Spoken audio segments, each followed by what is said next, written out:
The Democrats need a young Bernie Sanders, except one that's not a pushover. I'm going to react to this video here from Bernie. There are some good parts and some bad parts. Sanders issued a scathing statement after the vice president's loss in what he called a disastrous campaign, saying, quote, "It should come as no great surprise that a Democratic Party which has abandoned working class people would find that the working class has abandoned them." And Independent Senator Bernie Sanders of Vermont joins me now. Senator Sanders, welcome back.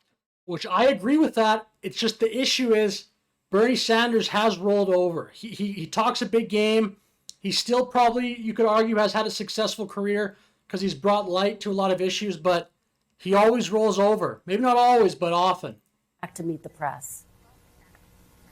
Thank you for having me. Thank you for being here on this Sunday after Election Day. Let's start right there. Your criticism incredibly direct. You say you think the Democratic Party has, quote, abandoned the working class.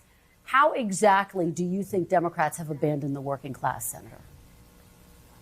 Look, the working people of this country are extremely angry. They have a right to be angry. In the richest country in the history of the world, today, the people on top are doing phenomenally well, while 60% of Americans are living paycheck to paycheck, and millions of families worry that their kids are actually going to have a lower standard of living than they do.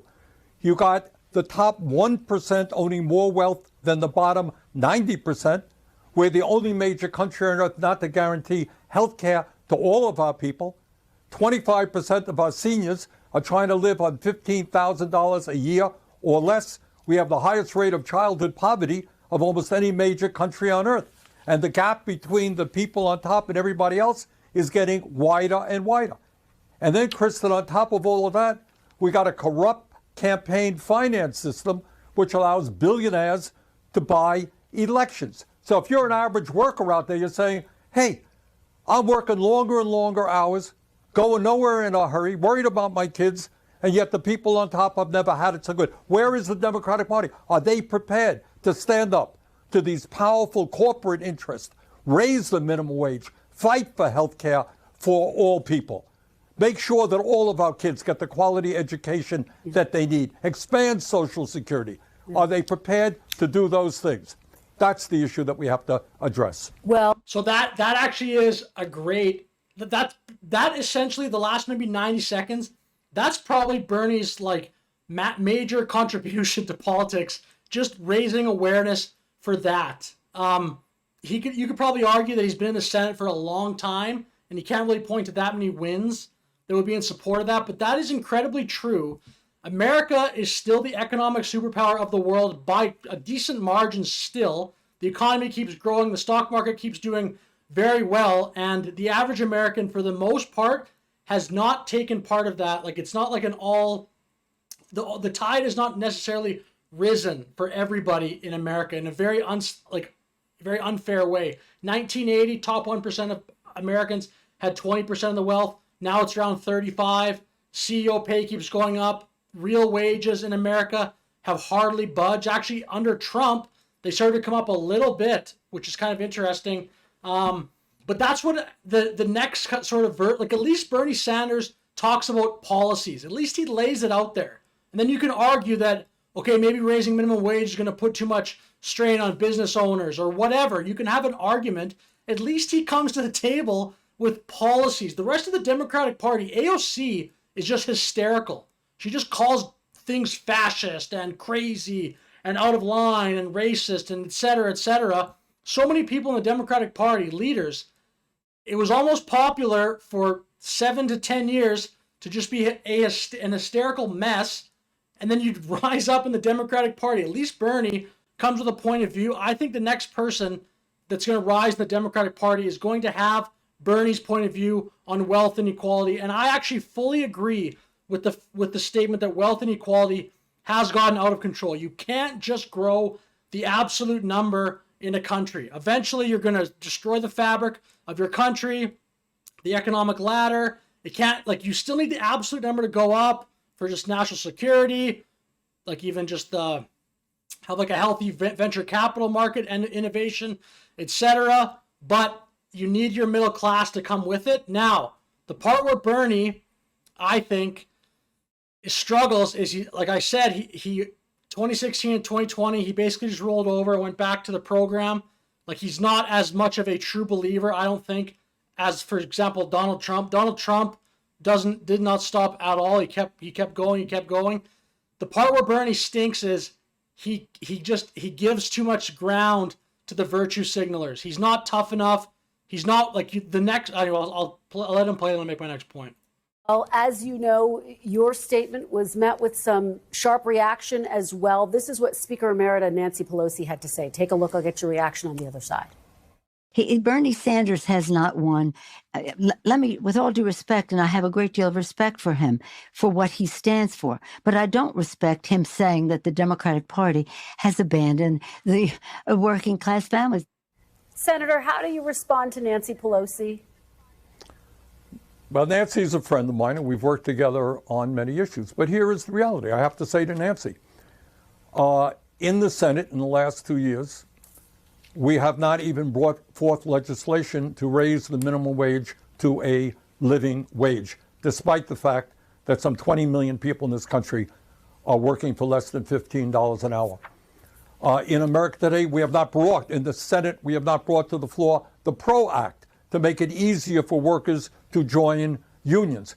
We're not talking about defined benefit pension plans so that our elderly can retire with security. We're not talking about lifting the cap on Social Security so that we can extend the solvency of Social Security and raise benefits. Bottom line, if you're an average working person out there, do you really think that the Democratic Party is going to the mats, taking on powerful special interests and fighting for you? I think the overwhelming answer is no, and that is what has got to change. Senator, let me zoom out and just ask you. So I agree with that. It's just, again, to the point I said before, I haven't heard him really speak like this actually in a long time. He says these big things every once in a while, and then he just goes right back to being a senator, collecting a senator's salary. Apparently he owns 3 homes, has a massive net worth. I mean, I do think that certainly a part of his legacy has to be he couldn't get any of this done. He's been in government a long time, and he talked a big game, but he's almost like famous for being a political commentator more so than being an effective legislator, because he's really, I don't even know what he can point to as major wins for himself. You about these results, you've heard some of the reaction throughout the Democratic Party. How much do you personally blame President Biden for this loss? President Biden, when he came into office, said that he would be the most progressive president since FDR. And I think on domestic issues, not foreign policy, on domestic issues, he has kept his word, and the agenda that he has pushed through has been an extraordinarily strong one. But that agenda has got to be placed within the overall context of American society today. And that American society today is one in which tens of millions of working families and elderly people are struggling, while the people on top have never had it so good. But, Senator, should he have gotten out of the race more quickly, as some are arguing? I'm not going to. I supported him because I think his agenda was a strong agenda, a working class agenda. I'm not going to look backwards. Kamala ran a strong campaign. She did everything that she could. She decisively won the debate.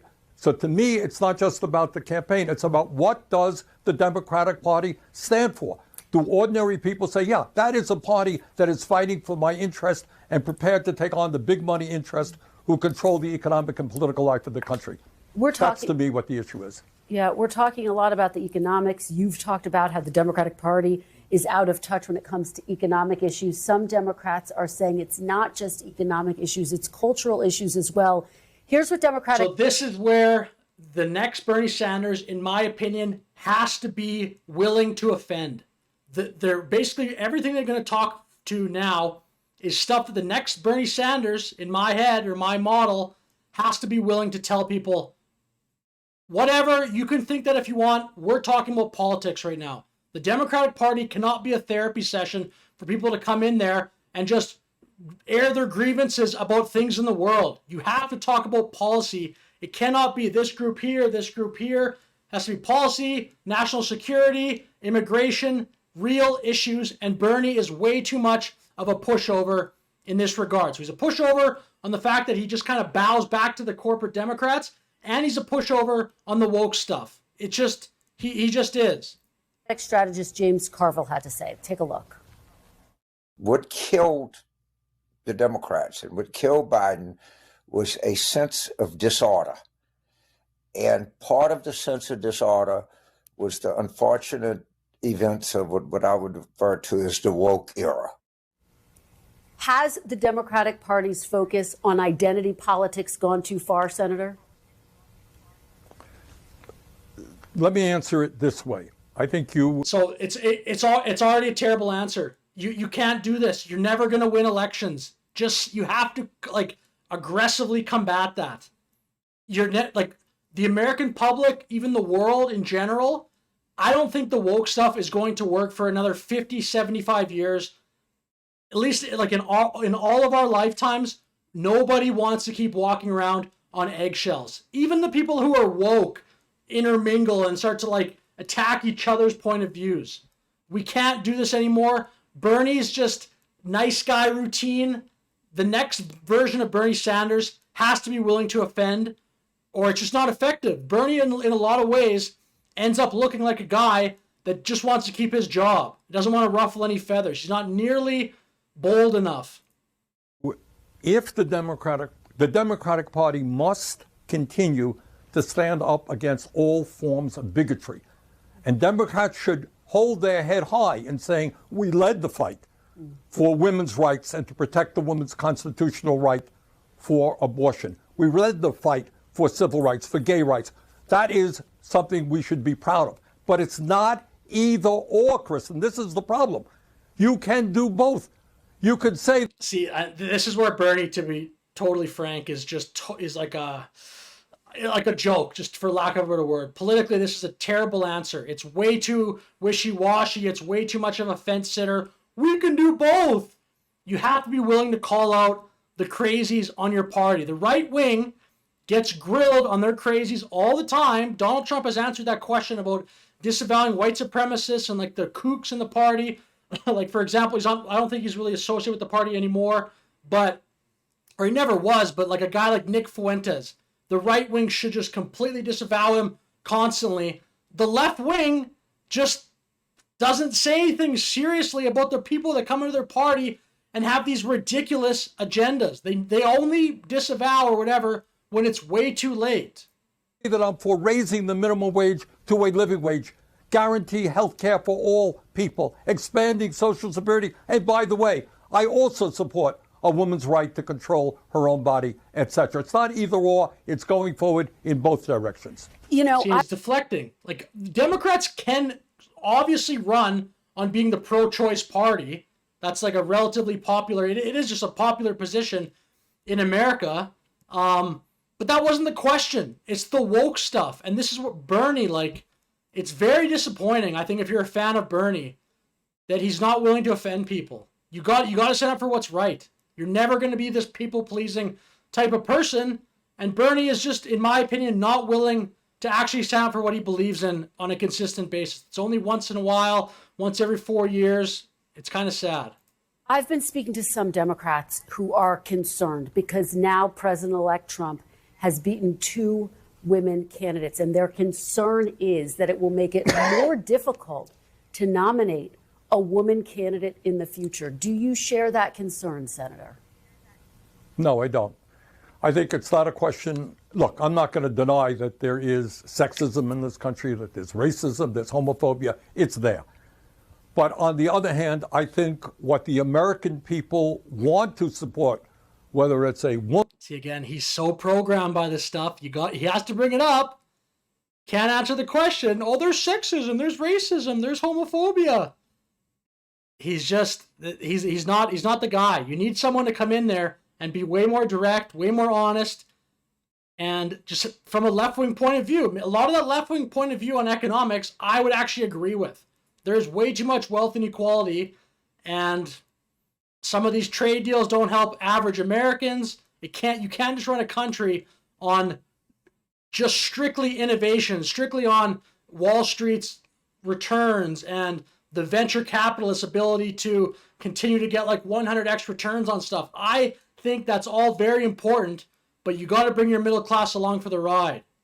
And they're not being helped by this constant discussion about identity politics. Woman, a man, a black or a white or Latino, whatever, is they want to support somebody who is standing up, Kristen, and fighting for them. People are in pain. People are hurting. They can't afford to go to a doctor. They can't afford to send their kids to childcare or to college. They're worried about future generations and what kind of standard of living they will have. Here is the bottom line, and it has to be dealt with. You got an economy today doing phenomenally well for the people on top. It is not working for the working class. All right? How do we address those issues? And in the richest country on the history of the world, create an economy that works for all. That is the issue. And by the way, what Trump did in his election is to say, I know that you're hurting. And the reason is they got millions of people coming across the border illegal. They're eating your dogs. They're eating your cats. He gave an explanation. It happened to be a pretty crazy explanation. Yes, we. Yeah, so then Bernie also has Trump derangement syndrome. This is another error that he makes. You got to understand, like, people aren't voting for Trump because of the cats and dogs thing. Trump talks about those unfair trade deals a lot. He's way more of like an anti-corruption candidate than Bernie is, because he actually does what he says. He tries to get in there and tries to cut things. It doesn't care so much about being attacked by like the liberal media. Bernie just, in 2016 and 2020, look, this is the 2020, the Democratic Party coordination. After South Carolina's primary, where Joe Biden secured a decisive victory, there was a notable consolidation of support behind Biden. Key moderate candidates like Buttigieg, Klobuchar, and Bloomberg dropped out of the race and endorsed Biden shortly before Super Tuesday. So, and Bernie Sanders just shuts up when this happens. In 2016, Hillary Clinton with the super delegates, I believe Hillary Clinton continually was ducking Bernie Sanders in debates. Bernie just goes away. Trump is way more willing to fight against all the stuff Bernie talks about the corruption and everything. At least Trump is willing to continue to do what he thinks is right to push against that. He's way more of an anti-candidate, anti-corruption type person than Bernie Sanders is. Like, it's incredible that Trump beats him in that. It's very weird that like a billionaire does, but Jimmy Dore, again, Jimmy Dore used to be a massive supporter of Bernie when I first became aware of Jimmy Dore. This MF has been lying and gaslighting us since 2016. This is kind of in response to his comments today about the Democrats losing touch with the working class. He's been defending a rigged economy and political system via support for Democrats since 2016. He discredited anyone who told the truth about Biden-Harris, and now he's decided to stop all his lying and gaslighting. Then he says something rude. But I agree with that. Bernie he doesn't actually mean what he says. Because when the going gets tough, when push comes to shove, he just gets back in line with the Democrats. But Trump didn't do that. Trump just said, we're not doing that. We're not doing that. He keeps going. Even right now, he's pushing to get Rick Scott in there instead of the other people that Mitch McConnell want to put up, because Trump just believes in his message more than Bernie Sanders does. I don't even know if you can argue that. We got to strengthen the borders, but that is not going to raise wages for working people or provide health care to all people. The Democrats need an explanation, and that explanation is corporate greed and the power of the billionaire class. I know that's uncomfortable for people in the Democratic Party, some people, but that is the issue we have to address. Senator, quickly before I let you go, I do want to ask you about the Supreme Court. Some Democrats behind the scenes quietly talking about the possibility, should Justice Sotomayor step down, to allow President Biden to appoint someone who's younger. She's only 70. Bernie gives a funny answer here. Years old. Is that something that you would support? Do you think she should step down? No, I don't. Have you heard any talk of this? A little bit, yes. I don't think it's a sensible approach.